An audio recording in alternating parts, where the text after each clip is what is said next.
to Artist Spotlight. This is Sue Balistrek, and this month coming up, we have a multi-instrumentalist, a veteran, been around for a while, a good while, and I know you'll recognize his name. Let's welcome Arthur Hinds. Woo!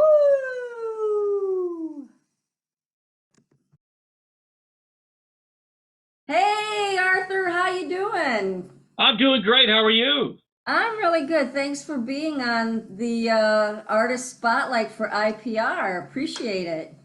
No problem at all. Glad to be here. Yeah, so we spoke briefly before we hit the record button. You don't have any water? No, I was up in Maine when my area had almost record low temps, and I came home to find almost every pipe in my house frozen. Well, so was that over the holidays? Yes, Yeah. yes, yes. So you still don't have water from the holidays. Well, I live in a rural area, and it's very hard to find tradespeople who will show up and do the job. Wow, that's a Um, bummer. it is a Yeah. bummer, and Uh, when I say I have to replumb my house, I'm really not terribly exaggerating. Um, I could see 6 leaks, and I have fixed. Nothing is under pressure because my well house is out of order, and that's what I need a plumber to come fix is my well house. Okay. Um, but I've found 6 leaks and I've replaced them. So hopefully I've found them all at once. The well is operational. I will be able to take a shower here. That'd be Okay. marvelous. Yeah. So I saw on Facebook you're publicly announcing that you have a new friend. So is that where you're grabbing your showers? No, no. That new friend is unfortunately far away. Oh, So huh. uh, I uh, I work at a hospital as a critical care tech in an open heart unit, and I have Okay. been going in early and staying late and taking showers there.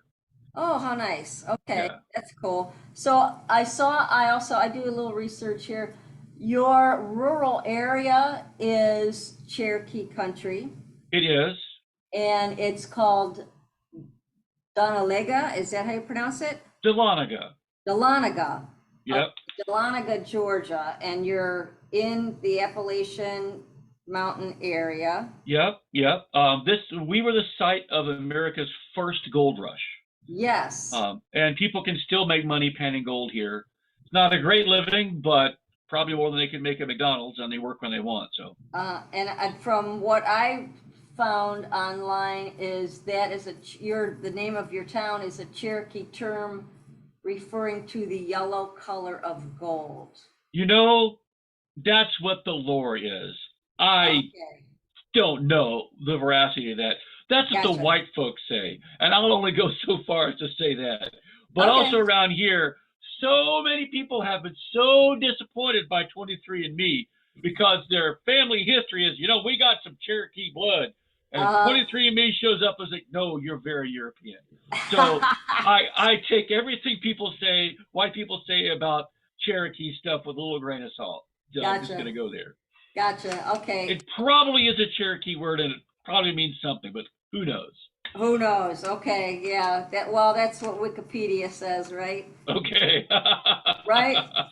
Um, I did also look, you have some beautiful wine country and wine resorts. you know, um, I love taking visitors to the area to our wineries because they have no idea the quality of wines we have.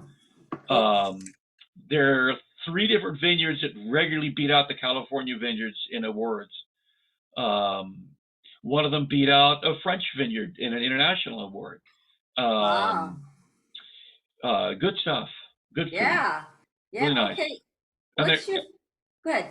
they're a beautiful country. They're up on the foothills of the Appalachians. So Yeah, that's what I was looking. I became very interested in the area that you hmm live, and I was searching around a little bit. So let's shift gears a little bit. Let's talk about early Arthur. When did you start playing and songwriting? Like when When was your first song that you ever wrote? Well, Remember when it was, um, what it was? I have been musicking my whole life.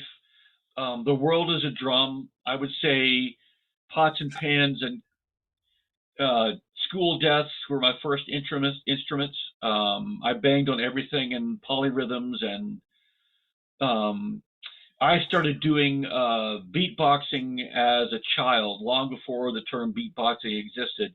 I'm sure other people were doing it, but I didn't learn it from anybody. I just always called it doing drum sounds. Uh-huh. Um, I wrote my very first chant very early on. It was a play on Rain, Rain, Go Away. It was Rain, Rain, Come On Down. And I remember walking in a circle in the backyard going, Rain, rain, come on down over a field and over a town. Rain, rain, just stomping in the mud. Um, and then, I started writing songs fourth, fifth grade pretty seriously. I played French horn, and so it was hard to write them down and play them along, but I scored them out. Uh-huh. Um, as a senior in high school, I went to a high school of performing arts, and I was required to learn either piano or guitar. And as a junior, and this is the reason why life decisions are made. Piano would have been better for me, but you can't take a piano into the park to pick up girls, you know. Whereas you could take a guitar to the park on a date and impress the girls. So I started playing guitar. Okay. Um, and then I really started exploding with songwriting, and I wrote so many songs very, very early, just a huge burst of them, and almost all of them were really terrible. Um, I joke saying I wrote 7 songs a week, and 10 of them were bad. Uh, Eventually, I learned not how to self censor myself, but how to properly edit myself.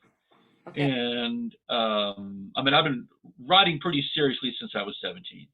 Okay, cool. Um, So when uh you went to school in Atlanta? yes. Okay. Hmm.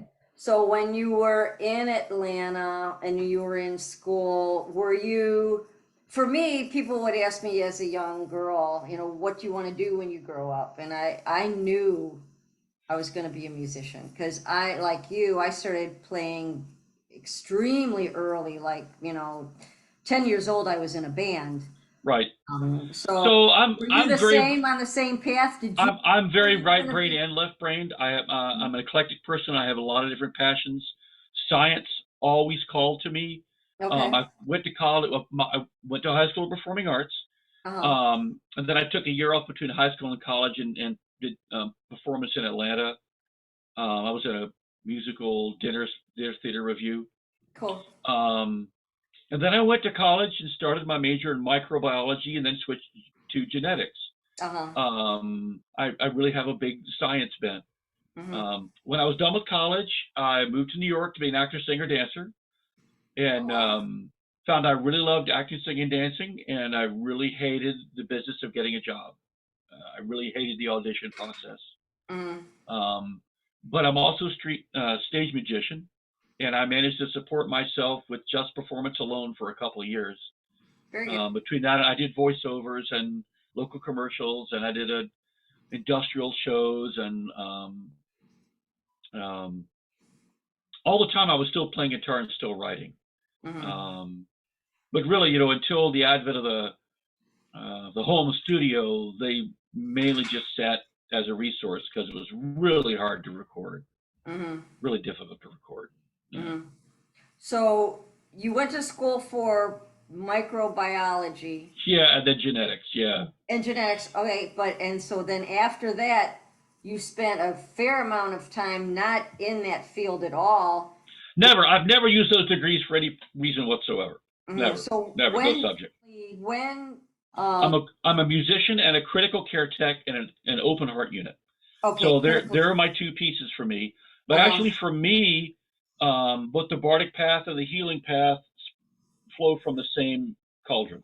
For me, Mm-hmm. Mm. So um, when did you fall into doing this tech in the healthcare field as a move because of the employment wasn't making it in the industry, or you? No, I'm called to it. Okay, excellent. I've had three kinds of jobs in my life. Restaurant jobs because restaurant jobs, Sure. and then performance jobs, and then healing jobs. Very good. Yeah. I've done hospitals and rehab, and I worked with a drug and alcohol program for a while. Spinal cord injuries. And all the while I'm doing music as well. And I haven't done stage magic in a long time. I got tired of children's parties. Um, and that's where your bread and butter is mostly. Mm, No, I mean, um, I don't think I would ever be happy just doing one thing, and I'm beginning to head toward the age where I'm going to be stepping back from the hospital some and do more music. mm, But I know I will miss it. Emerald Rose went uh, full time on tour basis for a while, and I left the hospital. Um, and when I went back, I realized just how much I missed it. Um, mm. I have a bunch of different holes that need to be filled. Yeah. So Emerald Rose, um, that how long of a run? How many year run was there, Emerald? 20 years. It was 20 years. Wow, good. Yeah, it was Yeah, very 20 years cool. chunk. Mm-hmm. Um, but I had come into Emerald Rose as a singer songwriter, did my coffee shops, did my all those things. I'd never been in a band before. Um, but I came in with a body of music already written, Mm-hmm. and so we were able to pick up do a lot of those early songs in the band pretty quickly. Mm-hmm. Um, uh, and then we just grew and changed and developed. We honestly we were friends before we were a band. We were Magic the Gathering card playing buddies before we were a band. And the music, the band grew out of our friendship. Oh, that's nice. That's really nice. And Mm-hmm. still connect? Still. Yeah, actually, last week we got together for an annual business meeting, but we really just played Magic the Gathering most of the time. Cool. So, so you're gonna go out and so, okay, post-COVID, and are you planning on booking some shows for 2023? Yes, I already have. So I Okay. will tell you, my first time on stage post COVID was last summer at PSG, and it felt really weird. It's like, do I remember how to do this? I knew the music, but it's like the performance. And do I remember how to do the pattern? Do I remember how to manage an audience energy? And the answer is yes. I was very happy with myself. Yeah. Um, Do you prefer now at this stage, do you prefer solo, going out as solo, or do you miss having? well, there are advantages and disadvantages between solo work and band work. I mean, clearly, it's always nice to have the full sound of what you have in your head. Always, always, Mm, always. And when you're in the studio, it's nice to have, like now, I've got to come up with a guitar. And if there's a lead guitar, and I've got to come up with the keyboards, and I come with a bass, and all the backing vocals, as well as what's coming forward. And so you lose some of that bass creativity.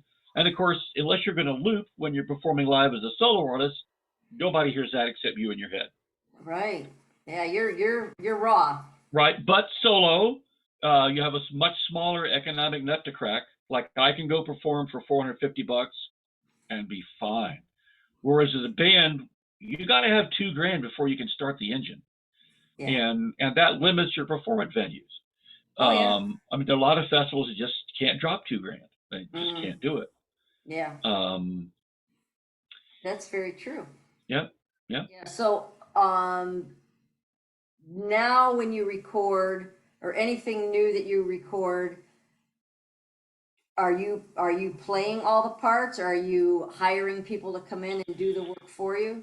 I generally play everything, although my first solo CD, Logan from Remember Those, played some lead and played a bass line for me. Um, and on my second CD, he came and played some bass for me. Very, very lucky. My daughter married a brilliant musician. She's a very good musician. She plays bass, Cool. and he plays a lot of guitars and drums, and so he was able to augment some music as well. Mhm. But I play in the studio. I use a lot of studio magic. I have a keyboard, and you know, there's a lot of great MIDI, and I can sound almost like anything on that keyboard. And sometimes, like if I can't play at the right speed, I'll play it slowly and then speed it up, so I can have the sound I want. Yeah. Um, I mean, Uh, for me, having good. I have my own studio, Okay. and for me, the studio is part of the creative space, and I just literally write in the studio. I'll have a lyric, and I don't know where it's going to go, and I may have played around with it a little bit on the guitar, or just singing a cappella. And there's some songs I'll just lay down some kind of groove. Sometimes I'll even just throw down using a loop, just to give me something to rap along with or riff with, and then I'll take the loop out and replace it with something else. But like on Dance in the Fire, that album was going to be called Children of Carnunos. That was my plan. But then I had lyrics for Dance in the Fire, but I had nowhere to go with it. So I just put on just a drone note, and then sang over it. And I have to tell you, what you hear, the first verse of Dance in the Fire, with exception of the last note, which I had to re-sing because it's a low note and I missed it. You're hearing the first time I did it. Nice. I turned the mic on and I just sang, let the ah one flow, and what you're hearing is me creating spontaneity. Nice And when magic happens like that. that's the magic power of the studio. That got captured and it became a song. Of course, then I had to figure out what did I sing and sing it again for the other verses and create the chorus to go with it and all that. But that's, like I said, that's the studio's part of the creative process. I couldn't do that if I was hiring a studio, and I Right. couldn't do that if I was paying musicians.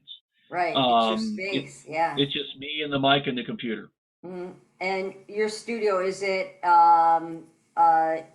do you have a basement? Is it in a basement or in a back room or living room? It's in my kitchen. In your, nice. So there are two theories of a studio, of a recording room.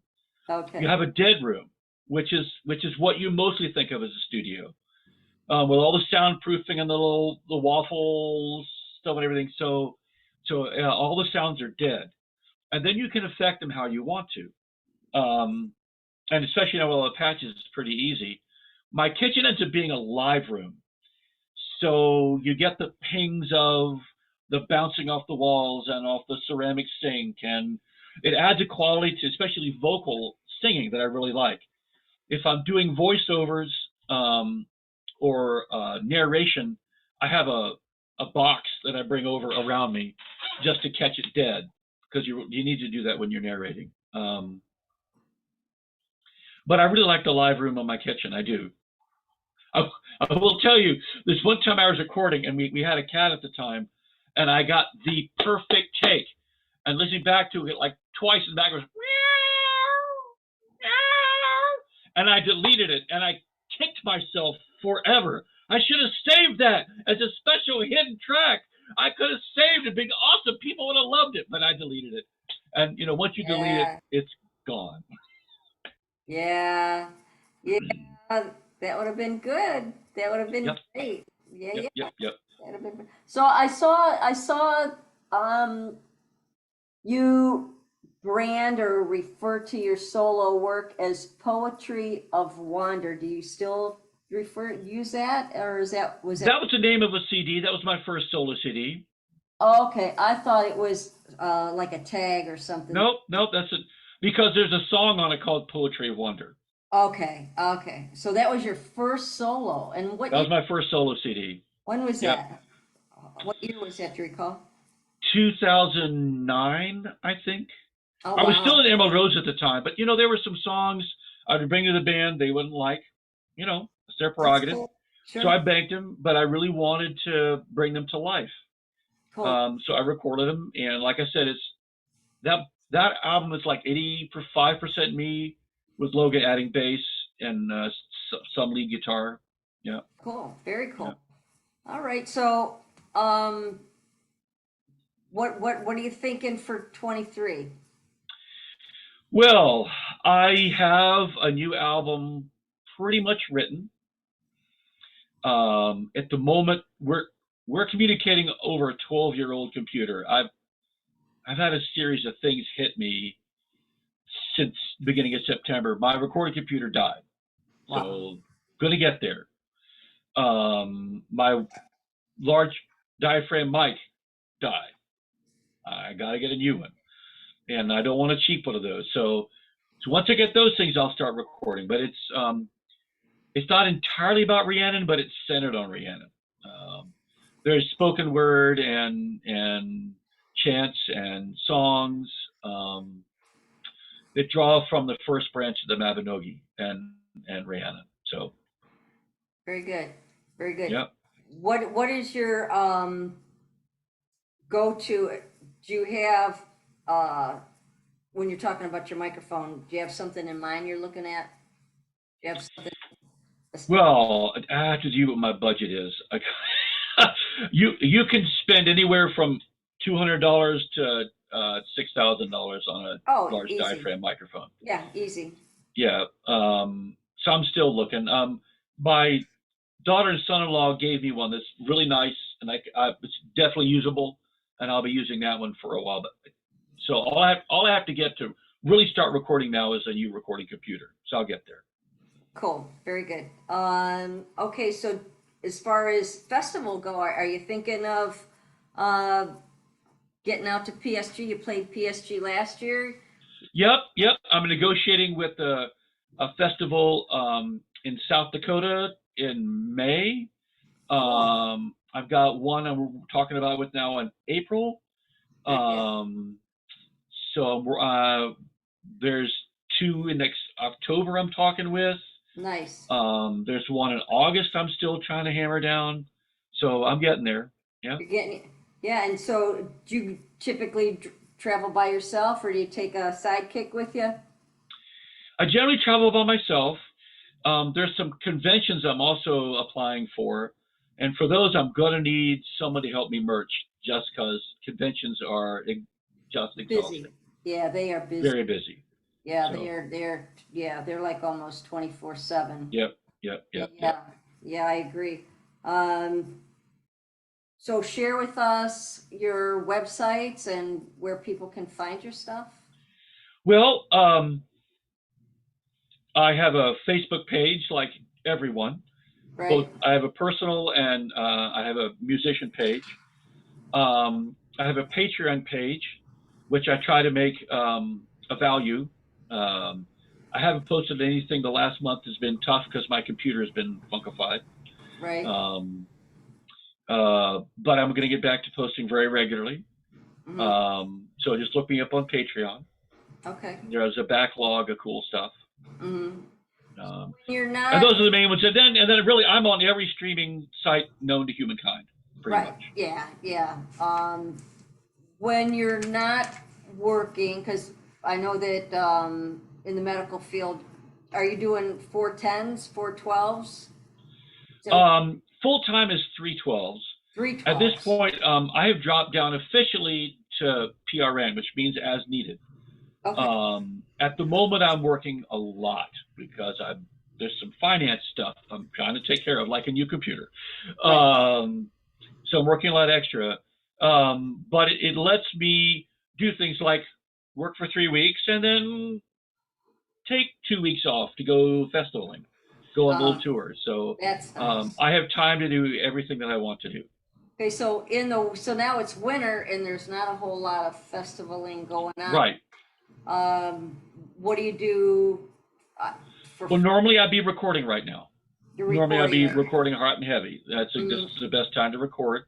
So this is putting me behind, and I'm going to have to work really hard to have CDs ready for the summer festival season. Very nice. Okay. I want to do that, but we'll get there. Yeah. Now, earlier on, and before we hit the go button, you mentioned the AT, and I am a big, huge fan of the AT Appalachian Trail. I did Hmm. a lot of backpacking in my day. You still like to get on the trail? Do you still get out there? Yeah, it's probably been last spring since I hiked the trail. It was late last spring. Hmm. Um, yeah, I love going up there. Like I said, Yeah, it's a 15 to 20-minute ride from my house. yeah. Do you ever get inspiration for songwriting when you're out there? All the time. Yeah. I make a point of when I go to the trail, I turn off devices. Um, I take my phone, but turn it off so I can take pictures if I want to. But mainly, I just walk and think and let stuff flow. Yeah. Try to open myself to the Alwyn. Oh, yeah. Um, Yeah. I usually, when I start feeling the too much stimulation, I'll put it that way. I get out. I get out to the woods right away. Right mhm. away. Yeah, I gotta go. Yeah, it's a necessity for me. Yeah. So last year I had a huge project, and I'm very proud of it.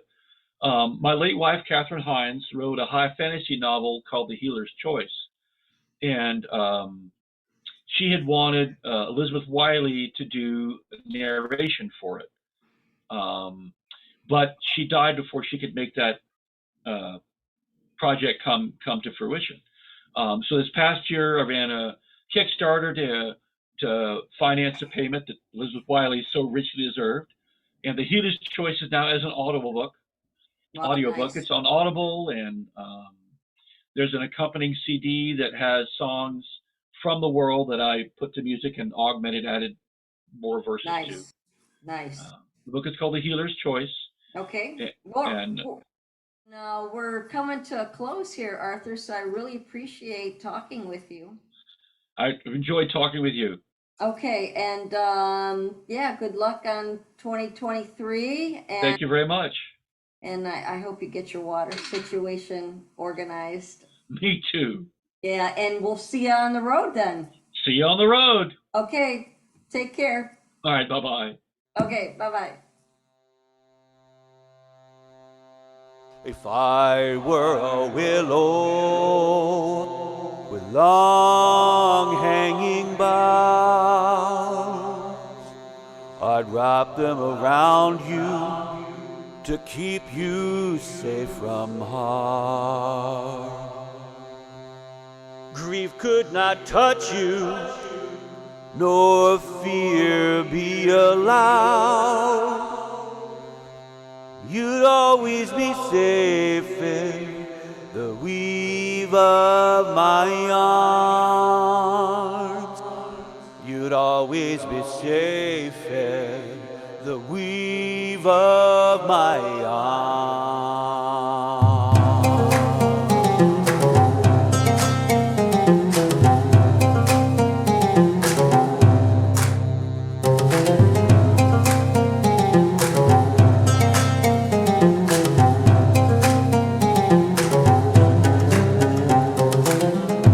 If I were a willow,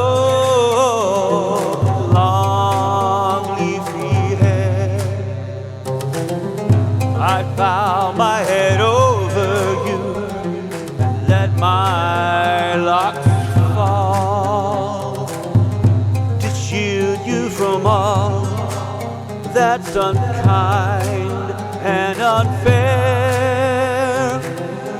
You would see only the beauty in all. You would see only the beauty in all.